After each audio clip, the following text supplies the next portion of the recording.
What's up, guys? Welcome back to the channel. Today on this video we'll be doing the following problem that you see here. So on this problem here, guys, there is a statement that need to be analyzed. So how about you pause this video, try to solve this problem, and let's see if your answer is going to be the same as the answer that we're going to get at the end of this video.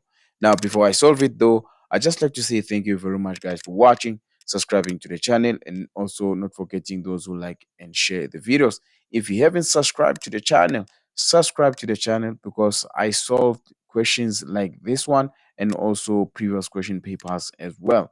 Now, let's look at this problem that you see here. So this here, they say simplify and leave the answer in a rectangular form. If you have z and then you have 8 cis pi over 6 multiplied by 3 cis pi over 3, and then all this divided by 6 pi over 4. So this here, guys, it's a polar form, which the polar is given in a cis notation.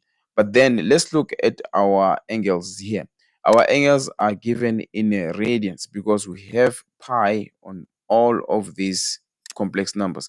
So the best thing to do here is to first change this radians into degrees. So how do you do that?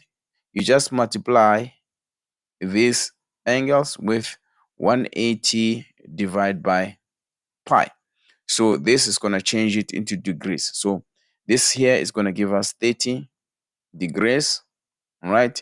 And then pi over 3 multiplied by 180 over pi.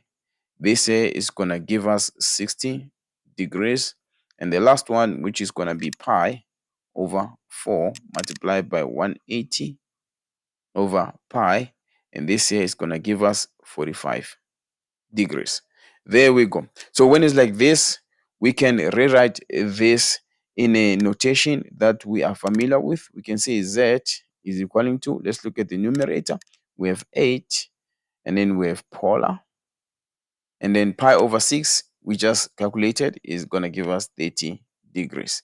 Multiply, and then we say 3, and then polar, and then pi over 3, it's 60 degrees over 6 polar, 45 degrees.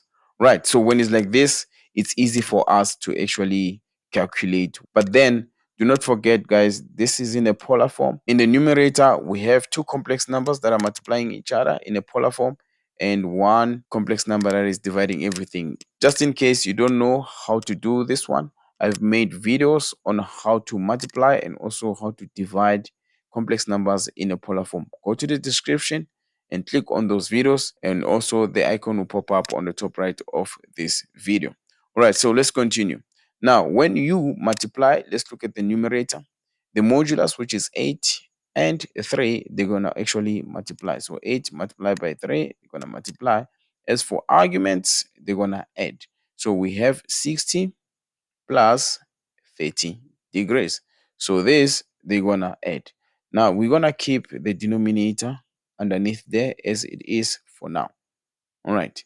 So if we continue, z here is going to give us 24, the modulus, and then polar, the angle is going to be 90 degrees. All this is divided by 6 polar, 45. Now we're at the point where these complex numbers are dividing each other. So I'm just going to do it here.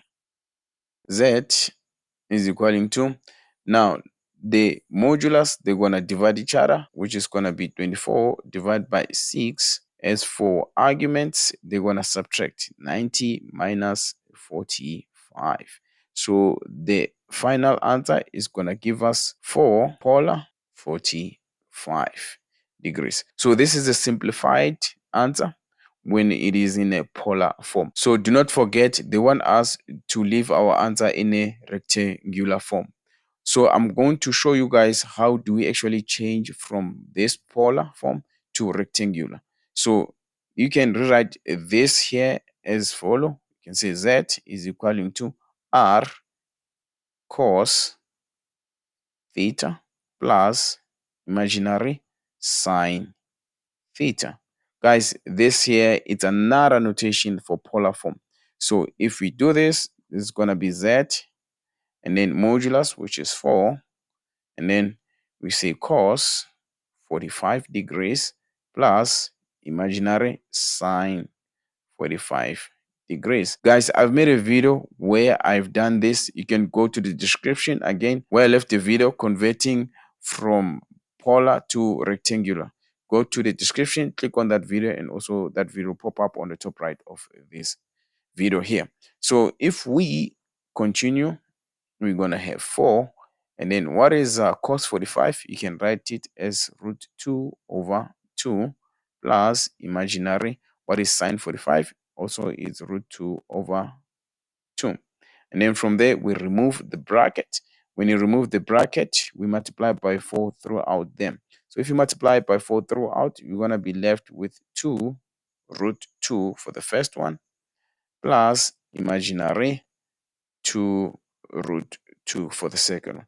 Guys, this is the final answer for this question. I hope you guys managed to understand this problem here. If it so happened that you got stuck, you didn't understand anything, or there is a point where you got lost, you can rewatch at that point.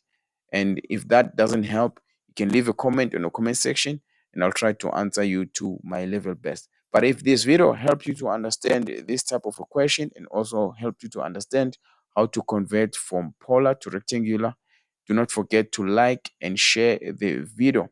If you haven't subscribed to the channel, subscribe to the channel. Thank you very much, guys, for watching. Till next time, cheers.